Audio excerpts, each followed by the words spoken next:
What is the perfect paper solving strategy. क्योंकि अगर बाद में कुछ भी गड़बड़ हुई, एक पेज कम निकला, जी हाँ ऐसा हो जाता है कई स्टूडेंट्स के साथ में, बहुत रेयर होता है, बट अगर हो गया तो फिर हम बाद में कुछ भी नहीं कर पाएंगे। पहले तो आप चेंज करवा सकते। अब आप कैसे पेपर अटेम्प्ट करोगे वो मैं बता रही हूँ। जब मैंने अपना ऑल इंडिया पीएमटी नीट दिया था तो फिजिक्स के शुरू के 10 क्वेश्चंस मुझे नहीं आए थे। जी हाँ 10 क्वेश्चंस।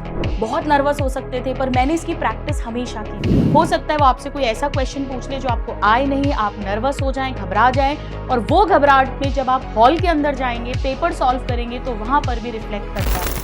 हेलो मेरे सभी नादान परिंदों, कैसे हैं आप लोग। मैं हूं डॉक्टर आकांक्षा अग्रवाल, आपकी गुरु माँ। नीट 2025 अब आने वाला है और पूरे 1 ईयर 2 इयर्स की प्रिपरेशन एक तरफ होती है, और वो जो डी डे होता है जिस दिन हमें एक्चुअली पेपर सॉल्व करना है, वो एक तरफ होता है। अगर हमने करेक्ट तरीके से पेपर सॉल्व नहीं किया, करेक्ट स्ट्रैटेजी से, तो कभी कभी पूरे साल की मेहनत खराब हो सकती है।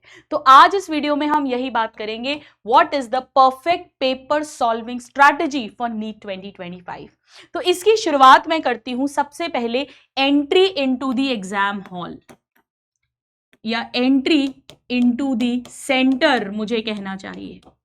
देखिए सबसे पहले आप लोग इस दिन सुबह टाइम पर उठिएगा, बहुत ज्यादा लेट हमें डेफिनेटली नहीं करना है, और उठकर लाइट ब्रेकफास्ट करना है। नहा धो के तैयार होके लाइट ब्रेकफास्ट। आप भूखे नहीं रहेंगे क्योंकि 2 से 5 आपका पेपर होगा, आप लेट तक आएंगे तो कहीं एसिडिटी वगैरह ना हो जाए। तो इसमें सबसे पहले जरूरी है कि आप टाइम पर उठकर लाइट ब्रेकफास्ट लें। कुछ नया पढ़ने की उस दिन कतई कोशिश मत करिएगा। अगर आपके कुछ हैंडआउट्स वगैरह हैं तो आप उनसे रिवाइज कर सकते हैं, अदरवाइज कुछ मत करो उस दिन। थोड़ा सा अपने आप को चिल रखो, शांत रखो, क्योंकि नर्वसनेस में कभी कभी आती हुई चीजें भी गलत होती हैं। तो आप सुबह उठिए, 4x4 टेक्निक करिए, थोड़ा 10 मिनट अपने इष्ट का नाम जप करिए, तैयार होइए, नहाइए धोइए, अपना लाइट सा ब्रेकफास्ट करिए, कुछ हैंडआउट्स हैं तो उन्हें रीड कर लीजिए। इसके बाद में आप थोड़ा सा अकेले रहिए, मतलब कोई भी नेगेटिव फ्रेंड, नेगेटिव रिलेटिव, किसी का भी फोन आप रिसीव नहीं करेंगे, उनसे आप नहीं मिलेंगे। अपने घर वालों को बोल दीजिए, उन्हें जो बहाना बनाना है वो बना सकते हैं। ऑल द बेस्ट करने का फोन भी आप नहीं लेंगे, जो भी कोई भी आपको थोड़ा नेगेटिव डिप्रेसिंग बात कर देते हैं।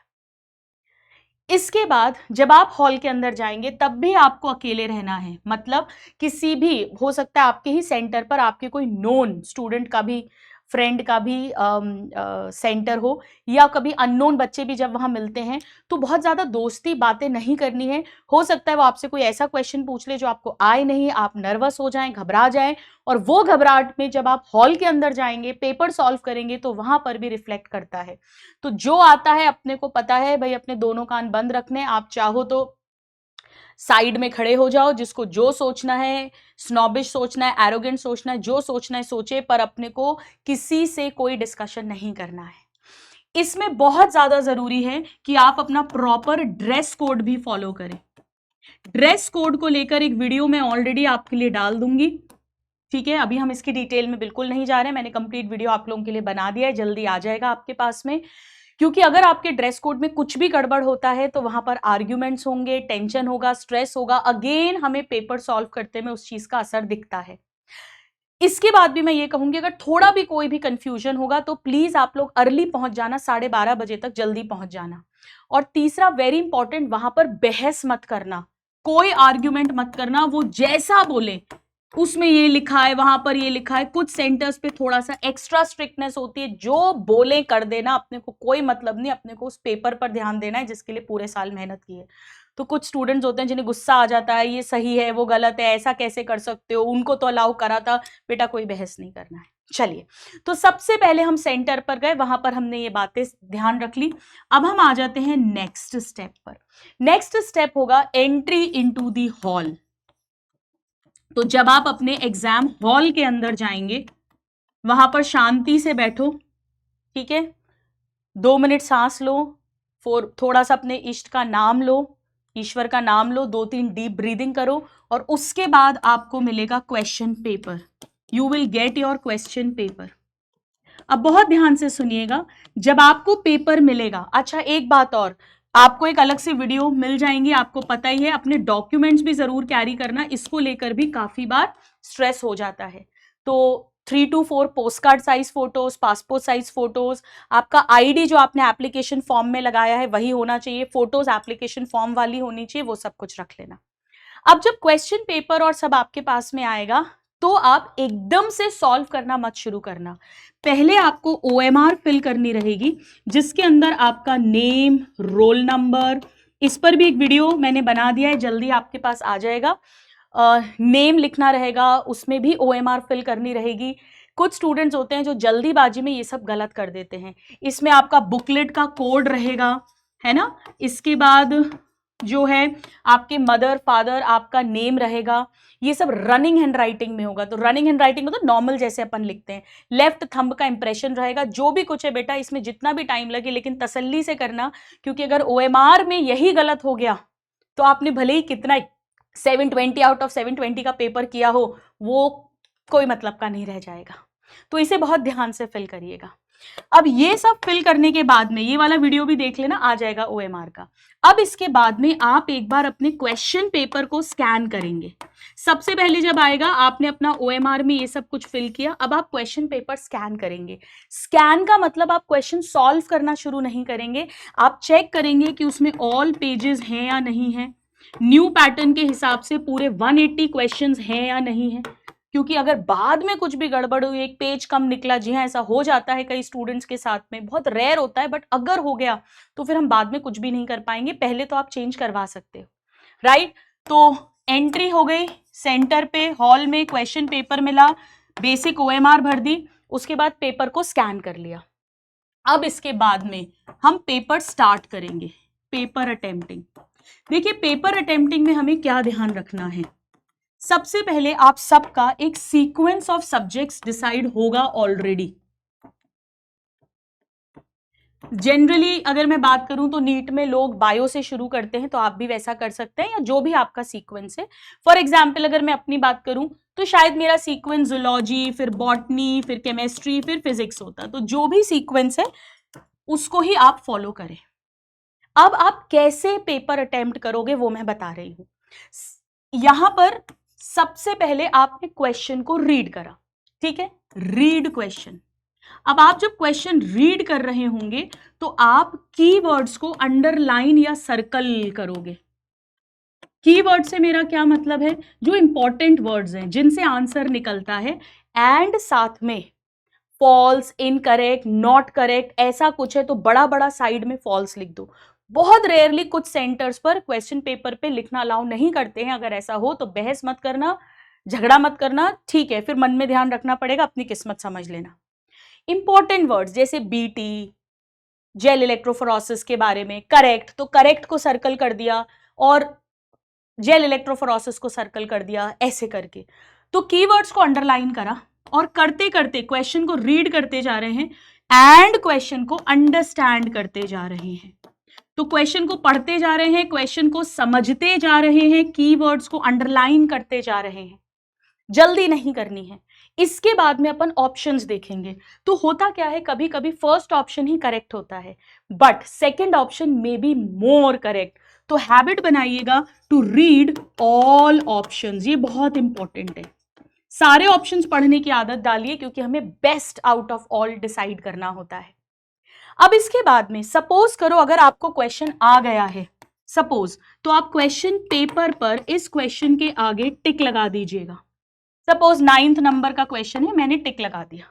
अगर आपको आया ही नहीं, आता ही नहीं है, आपको आगे भी अटेम्प्ट नहीं करना है, मेरे कोई मतलब का ही नहीं है, तो मैं इस पर ऐसा क्रॉस लगा दूंगी। लेकिन मुझे 50-50 है, लग रहा है, दो में कंफ्यूजन है, थोड़ा सोचूंगा तो आ जाएगा, तो मैं यहां पर सर्कल कर दूंगी। ये बहुत इंपॉर्टेंट है, बहुत इंपॉर्टेंट है, प्रॉपरली सर्कल कर देना। नाउ जब आप पेपर सॉल्व करेंगे तो run till the end, very important, यानी आखिरी तक पेपर को एनालाइज करना है, चेक करना है। यहां मेरा ये मतलब है कि आप किसी भी क्वेश्चन पर अटकेंगे नहीं। Don't stuck for more than 25 seconds at any question, ये बहुत इंपॉर्टेंट है। मैं आपको मेरा ही एग्जाम्पल देती हूं। जब मैंने अपना ऑल इंडिया PMT नीट दिया था तो फिजिक्स के शुरू के 10 क्वेश्चंस मुझे नहीं आए थे, जी हाँ 10 क्वेश्चंस। 10 क्वेश्चंस, बहुत नर्वस हो सकते थे, पर मैंने इसकी प्रैक्टिस हमेशा की थी। मुझे पता था कि मेरी इतनी प्रिपरेशन है, मेरा इतना खराब किस्मत और समय और पढ़ाई नहीं है कि मुझे कुछ भी नहीं आएगा।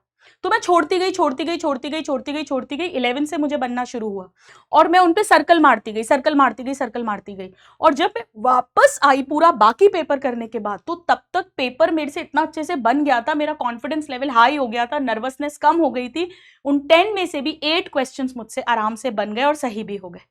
तो ये बहुत इंपॉर्टेंट है कि पहले किसी क्वेश्चन पर अटके नहीं। कई बच्चों की आदत होती है अटक जाते हैं, जब तक सॉल्व नहीं होगा आगे नहीं बढ़ते। ऐसा नहीं करना है, क्योंकि हो सकता है आगे का पूरा पेपर आपके लिए बहुत ईजी और बहुत फ्लो और बहुत हलवा हो। तो run till the end, this is very very important. अब इसके बाद में यहां पर एक तो रफ वर्क का बहुत ध्यान रखना।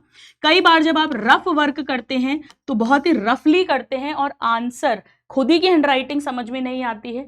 पता पड़ा 1 लिखा था ऐसा, वो ऐसा हो गया, और 7 करके भी एक 0.7 भी था, वो लगा दिया बजाय 0.1 के। तो बेटा जो रफ वर्क है जब भी करोगे तो आप एक बॉक्स जैसा बनाओ, क्वेश्चन नंबर लिखो, जो भी रफ वर्क है वो किया। सपोज 8 आंसर आया है तो प्रॉपरली ऐसा करके लिखो। एक बात ध्यान रखो, टारगेट रखो, भले ही 2 क्वेश्चन छूट जाएं, पर जो कर रहे हो वो सही होना चाहिए। रफ वर्क गलत हो गया, ये गलत देख लिया, गलत पढ़ लिया, गलत समझ लिया, सारे ऑप्शन नहीं देखे थे, मैं तो अटक गया इसलिए पेपर छूट गया, ये गलतियां नहीं चलेंगी। तो रफ वर्क को बहुत ध्यान से करना है। तो आप सारे पढ़ते गए, क्वेश्चन सॉल्व करते गए एंड OMR फिल करते गए। अब OMR कैसे फिल करना है ध्यान से सुनिएगा। OMR हर क्वेश्चन के साथ फिल नहीं होगी, क्योंकि इससे हमारा रिदम ब्रेक होता है, पेपर स्लो होता है, फिर बाद में जैसे जैसे टाइम आगे बढ़ता है टेंशन स्ट्रेस होता है और आगे के क्वेश्चंस गलत होने का चांस होता है।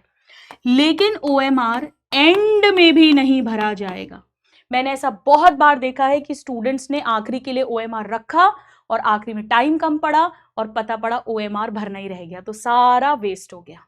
या जल्दी जल्दी में सपोज 3rd क्वेश्चन नहीं किया था, 4th लगा था, तो 3rd का आंसर 4th वाला कर दिया, 5th का 4th वाला कर दिया, लाइन से OMR गलत हो गई। ये काम नहीं करना है।